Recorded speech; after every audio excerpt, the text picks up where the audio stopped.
di Palembang dengan obat hilir maupun dengan obat asin terjadi perdebatan yang cukup alot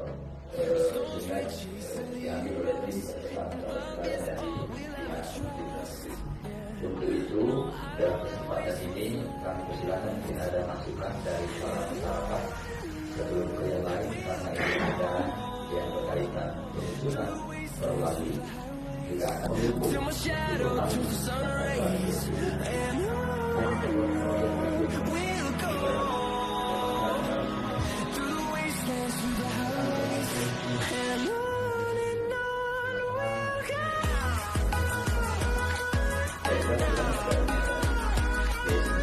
samping ya, jadi kita bisa keluar data pasiennya